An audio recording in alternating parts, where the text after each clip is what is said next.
ಎಲ್ಲರಿಗೂ ನಮಸ್ಕಾರ. ಈ ಸಲದ ಬೇಸಿಗೆ ಬಿಸಿಲು ಸ್ವಲ್ಪ ಹೆಚ್ಚೇ ಇದೆ ಅಲ್ವಾ? ಆದ್ರೆ ಕೇಳಿ, ಇದು ಕೇವಲ ಸಾಮಾನ್ಯ ಬೇಸಿಗೆಯಲ್ಲ. ಇದು ಎಲ್ ನಿನೋ ಅನ್ನೋ ಒಂದು ಗಂಭೀರ ಪರಿಸ್ಥಿತಿ. ಹಾಗಾಗಿ ಇದರ ಬಗ್ಗೆ ನಾವೆಲ್ಲರೂ ಸರಿಯಾಗಿ ತಿಳಿದುಕೊಳ್ಳೋದು ತುಂಬಾನೇ ಅವಶ್ಯಕ. ಬನ್ನಿ ಈ ಬಗ್ಗೆ ವಿವರವಾಗಿ ಮಾತಾಡೋಣ. ಹೌದು, ನಾವೀಗ ಅನುಭವಿಸ್ತಿರೋದು ಸುಮ್ನೆ ಬಿಸಿಲಿನ ಬೇಗೆಯಲ್ಲ. ಪರಿಸ್ಥಿತಿ ಅದಕ್ಕಿಂತ ಗಂಭೀರವಾಗಿದೆ. ಮೊದಲು ನಾವು ಎದುರಿಸ್ತಿರೋದು ಏನು ಅನ್ನೋದನ್ನ ಸರಿಯಾಗಿ ಅರ್ಥ ಮಾಡ್ಕೊಳ್ಬೇಕು. ಸರಿ, ಹಾಗಾದ್ರೆ ಏನಿದು ಎಲ್ ನೀನೋ? ಯಾಕಿದ್ರ ಬಗ್ಗೆ ಇಷ್ಟೊಂದು ಮಾತು? ಮತ್ತು ಇದು ಯಾಕಿಷ್ಟು ಅಪಾಯಕಾರಿ? ಬನ್ನಿ ಅದ್ರ ಬಗ್ಗೆನೇ ಮೊದಲು ತಿಳ್ಕೊಳ್ಳೋಣ.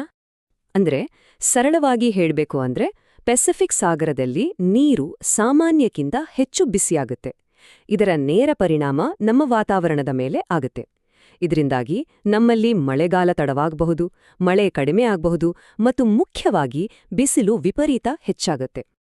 ಇಲ್ಲಿ ಒಂದು ವಿಷಯವನ್ನ ಎಲ್ಲರೂ ನೆನ್ಪಿಡ್ಬೇಕು. ಈ ವಿಪರೀತ ಬಿಸಿಲು ಆರೋಗ್ಯವಾಗಿರೋರನ್ನೋ ಬಿಡೋದಿಲ್ಲ. ಅಂದ್ರೆ, ನಾನೇನೋ ಫಿಟ್ ಆಗಿದ್ದೀನಿ, ನನಗೇನೋ ಆಗಲ್ಲ ಅಂತ ನಿರಾಳವಾಗಿರೋ ಹಾಗಿಲ್ಲ. ಇದು ಜೀವಕ್ಕೆ ಅಪಾಯ ತರ್ಬೋದು.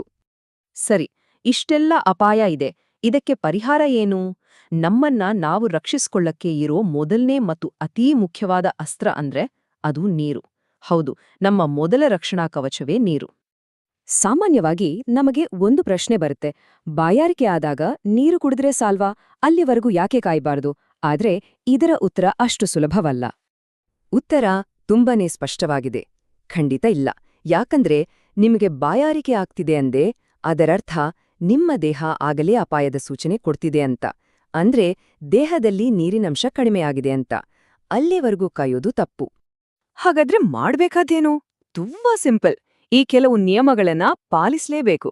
ಪ್ರತಿ ಗಂಟೆಗೊಮ್ಮೆ ನೀರು ಕುಡಿಯುತ್ತಾ ಇರಿ. ಎಲ್ಲೇ ಹೋದ್ರೂ ಜೊತೆಯಲ್ಲಿ ಒಂದು ವಾಟರ್ ಬಾಟಲ್ ಇರ್ಲಿ. ಅದರಲ್ಲೂ ಮನೆಯಲ್ಲಿರೋ ಮಕ್ಕಳು ಮತ್ತು ವಯಸ್ಸಾದವರು ಸರಿಯಾಗಿ ನೀರು ಕುಡಿತಿದ್ದಾರಾ ಅಂತ ಖಂಡಿತ ಖಚಿತಪಡಿಸ್ಕೊಳ್ಳಿ.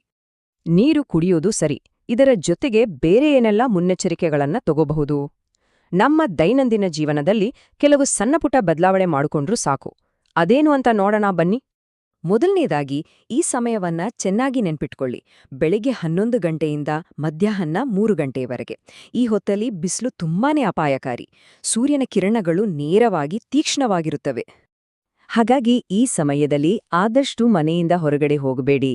ಅದರಲ್ಲೂ ಶಾಲೆಗಳಲ್ಲಿ ಹೊರಾಂಗಣ ಕ್ರೀಡೆಗಳನ್ನ ಆಯೋಜಿಸೋ ಮುಂಚೆ ಯೋಚಿಸ್ಬೇಕು. ಯಾಕಂದ್ರೆ ಯಾವುದೇ ಪದಕಕ್ಕಿಂತ ಮಗುವಿನ ಜೀವ ಅಮೂಲ್ಯ ಅಲ್ವಾ? ಇನ್ನು ನಾವ್ ಹಾಕೋ ಬಟ್ಟೆ ಕೂಡ ತುಂಬಾನೇ ಮುಖ್ಯ. ಬಿಳಿ ಅಥವಾ ಬೇರೆ ತಿಳಿ ಬಣ್ಣದ ಬಟ್ಟೆಗಳು ಸೂರ್ಯನ ಕಿರಣಗಳನ್ನ ವಾಪಸ್ ಕಳಿಸ್ತವೆ. ಅದೇ ಕಪ್ಪು ಅಥವಾ ಗಾಢ ಬಣ್ಣದ ಬಟ್ಟೆಗಳು ಶಾಖವನ್ನು ಹೀರಿಕೊಂಡು ದೇಹವನ್ನ ಮತ್ತಷ್ಟು ಬಿಸಿ ಮಾಡುತ್ತವೆ. ಸೊ ಹಗುರವಾದ ಹತ್ತಿ ಬಟ್ಟೆಗಳೇ ಬೆಸ್ಟ್.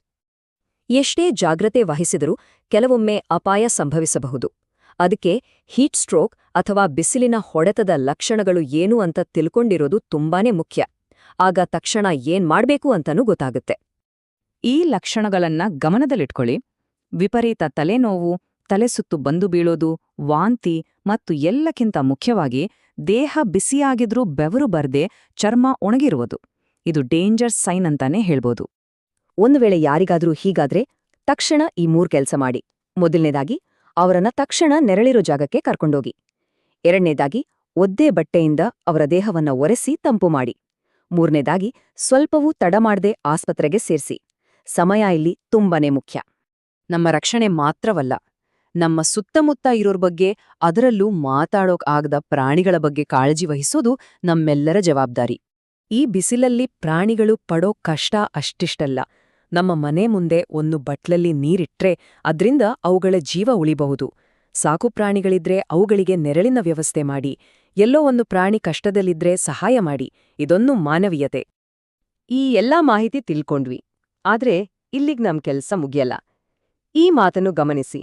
ಈ ಮಾಹಿತಿಯನ್ನು ಓದಿದ ನಂತರ ಮೌನವಾಗಿ ಇರ್ಬೇಡಿ.